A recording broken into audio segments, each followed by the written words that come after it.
جہاں اہل بیت ہوگی وہاں قرآن، جہاں قرآن ہوگا وہاں اہل بیت ہوگی. دنیا اور آخرت دونوں کے بارے میں نبی پاک علیہ السلام نے ارشاد فرمایا. اچھا یہ آپ کا سوال کہ یہ کہاں کہاں اکٹھے ہیں، یہ میں تھوڑا سا چاہتا ہوں کہ کھل جائے نا تاکہ مسئلہ حل ہو جائے. دیکھو جتنا حضور نے کھولا ہے ہم تو اسی کے زیر سایہ بات کر سکتے ہیں کہ اس حدیث شریف میں بھی ہے کہ قرآن اور اہل بیت اکٹھے ہیں یہاں بھی اور حوض کوثر پر بھی.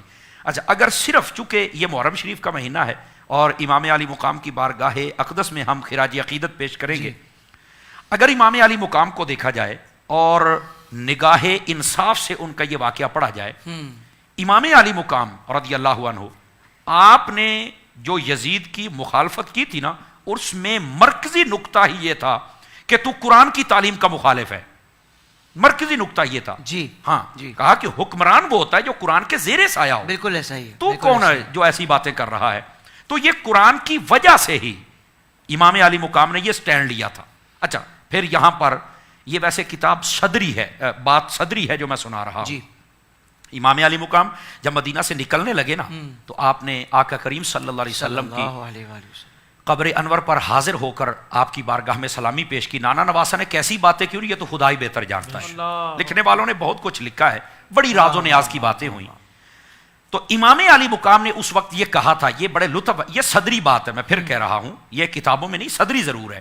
بڑے بڑے علماء و سادات اس کو بیان فرماتے ہیں.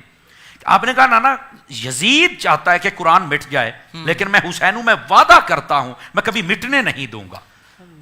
تو پھر وہاں پر یہ عالم محبت سے یہ آواز جو علماء اور سادات بیان کرتے ہیں کہ پھر نانا جان کی بارگاہ سے بھی تو یہ آواز آئی ہوگی نا، یا پھر قرآن نے بھی تو یہ کہا ہوگا نا کہ اگر تو ہمارے ساتھ یہ وعدہ کر رہا ہے تو خالی حسین تو بھی نہیں جائے گا. گویا قرآن نے بھی اس وقت یہ کہا ہوگا کہ اے حسین اگر تو مجھے مٹنے نہیں دے گا تو آج میں بھی وعدہ کرتا ہوں میں تجھے مرنے ہی نہیں دوں گا. امام علی مقام نے اپنا کنبہ اللہ کی راہ میں قربان کر دیا، لیکن قرآن کو آپ نے مٹنے نہیں دیا. لیکن پھر قرآن نے بھی اپنا وعدہ وفا کیا کہ جو ہی نیزے پر جڑے حضرت فرما رہے تھے اسی وقت سر اقدس نے بولنا شروع کر دیا.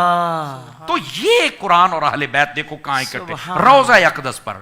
یہ میں پھر کہہ رہا ہوں یہ صدری بات ہے. اچھا پھر اگلی بات جو ہے یہ بالکل کتابوں میں موجود ہے.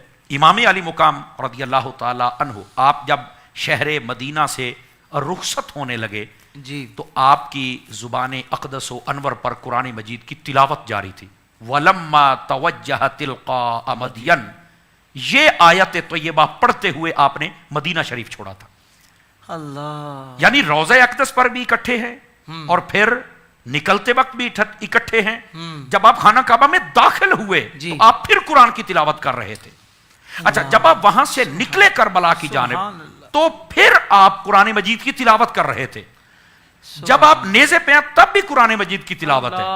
کہاں کہاں قرآن مجید اور اہل بیت اکٹھے، ہر جگہ پر اکٹھے ہیں، یہ جدا ہو ہی نہیں سکتے ہیں.